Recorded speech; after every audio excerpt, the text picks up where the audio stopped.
For the most part, I don't think the voting was egregiously bad. I think most of the players voted in had real arguments. But one thing that really stood out to me is the fact that Embiid was not the captain this year for the East.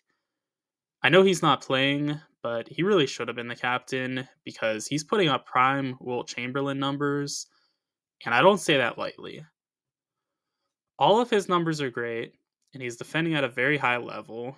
But what stands out the most to me is that he's putting up more than a point a minute, which is just ridiculous and is basically unheard of in the modern NBA. If Embiid is the captain, that means Giannis shouldn't be. But Giannis should still be a starter, I think. He is having another dominant year, even if the team around him has been pretty disappointing, especially with the addition of a legitimate all-star in Damian Lillard. The Bucks have been so-so, but that's again not Giannis's fault. You could argue it is his fault because they got rid of a solid coach for Doc Rivers, which is probably not a logical move, and that was Giannis's decision, but that's not related to how he's playing on the court. Giannis is still the league's most dominant scorer in the paint and is posting 31 points and 11 boards on 65% true shooting, which is just incredible. It's hard to put into words how good that is. Moving forward, Donovan Mitchell is now going to start and not be a reserve. His numbers are almost identical to what he did last year, which earned him All-NBA second team.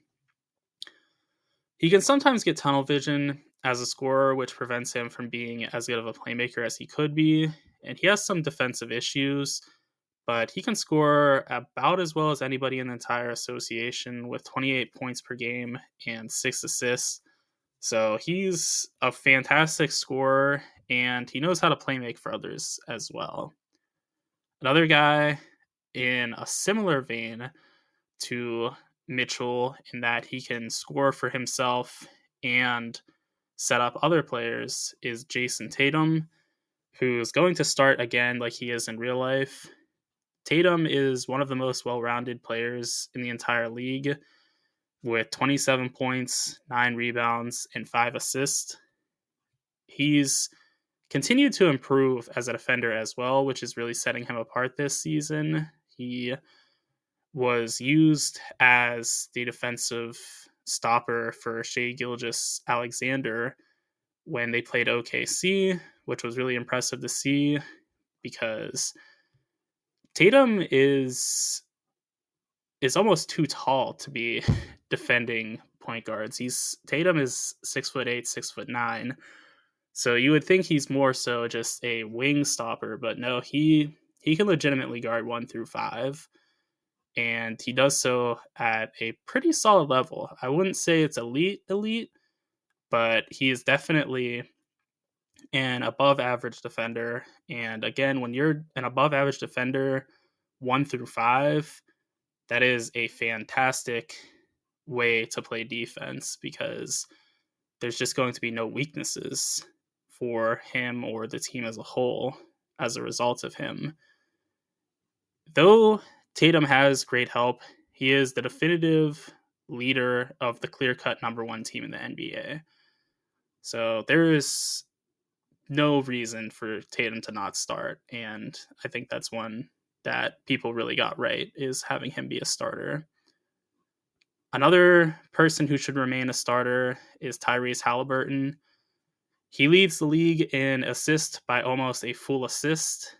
He also carries Indiana to the second best offensive rating in the league and is helping them to a somewhat surprising playoff bid. Before the season, the Pacers were, I believe, 25,000 or plus 25,000 to win the finals, which, yeah, that's winning the finals, not making the playoffs, but those things are really correlated. If you're a plus 25,000 to win the championship, no one expects anything from you. That is the same as what the Houston Rockets were going into the season. And the Rockets have performed more like a team that was of those odds than the Pacers have, because the Pacers have looked like a legitimate playoff team for basically the entirety of this season. And that's in no small part to the work that Halliburton has done, because he is the catalyst for their offense. Another catalyst for the team's offense is Jalen Brunson, who will be replacing Joel Embiid as the reserve. He's a reserve in real life, is what I should say. But he's going to replace Embiid in this video. And Brunson is an all-star for very good reason. He is a super savvy scorer that's basically had a straight upward trajectory in the league to this point, now posting 28 points per game and 7 assists, which is just otherworldly. He is really doing a great job of scoring for himself and setting up others as well. There's no way that Trae Young should have just been an injury replacement, because though he is just a traffic cone defensively, and that is something I won't shy away from, I think he's probably the worst defender in the entire league.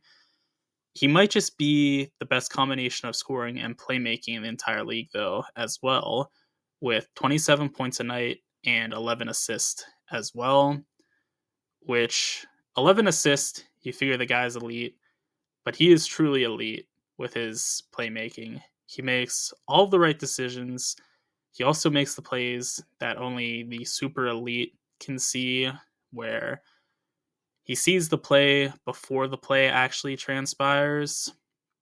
So Young is fantastic offensively. There is no issue with him on that side of the court.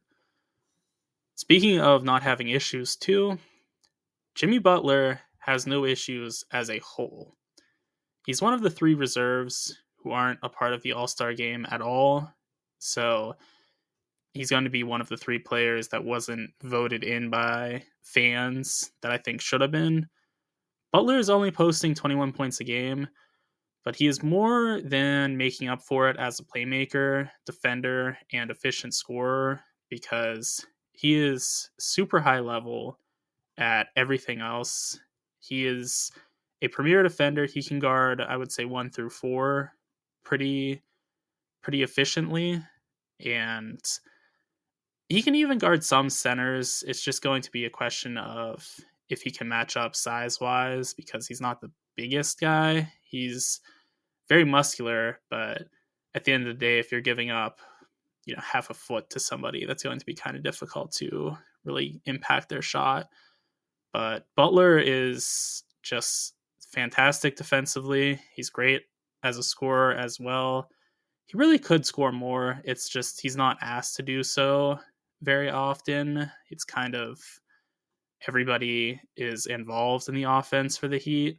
So Butler is not particularly tasked with scoring, but even still, 21 points is nothing to scoff at. Another player that is super efficient at scoring, but is even putting up greater numbers, is Tyrese Maxey. He is a reserve in this video and in real life. Maxey is one of the most electrifying players in the whole NBA, and is much more than just the second option to a Joel Embiid. His greatness allowed Philly to trade Harden, as Maxey posts 26 points and 6.5 assists, which is great numbers, obviously, and is really impressive because Maxey has improved pretty steadily in his career to this point, so there's no telling if he's even going to take a further step moving forward. It's pretty safe to say that Damian Lillard is not going to be taking further steps, because that boy is old. But I don't think Lillard should be a starter as he is in real life. I think that's very questionable that he is a starter. I think Lillard is a chunk of Milwaukee's disappointment, as Dame just hasn't been as good as he was as recently as last year. With that said, though, he's still putting up 25 points on good efficiency, so he's definitely an all-star level player still. Pascal Siakam is another guy who isn't in the all-star game in real life, but should be. Spicy P is now the second option in Indiana, and he offers switchable defense, good scoring, and solid playmaking as he puts up 22 points, 6 rebounds, and 5 assists, which really shows how balanced he is. I think he is a real snub in this game. He's been putting in the work for Toronto as the kind of fringe first, second option. It's between him and Scotty Barnes, who will be mentioned later on in this video. Moving forward, though, we have Kristaps Porzingis, who is perhaps my most out there take, but I think KP has earned a reserve spot. He is a fantastic defender that can stretch the court and is only now just getting realized for returning to a great form because he was really derailed by injuries for a while there. And now he is back to being a legitimate star in this league. He scores 20 points a game, gets 2 blocks a night, and shoots 37% from 3 on 5 shots a game, which shows that he can do it in basically any way you want him to. Julius Randle is our next player, and I'll be fully frontal with him. I'm not much of a fan of Randle.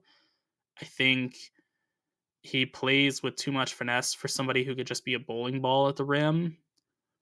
But he is still a really good volume scorer as he posts 24 points a night. And he remains a reserve here as he is in real life. As I mentioned before, Scotty Barnes was going to be mentioned later on in the video, and here he is, the last player of the video. He will be the replacement for Julius Randle as Randle is hurt.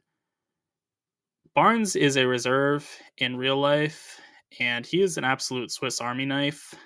If you need someone 1 to 5 guarded, he's got you. If you need an off-ball defender, he can do it.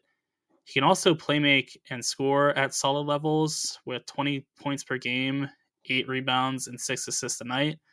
So he is just super well-rounded, and the sky is absolutely the limit for Barnes. Those are my thoughts on who the All-Stars really should be. Be sure to let me know what yours are in the comment section below. And also be sure to like and subscribe for more NBA content.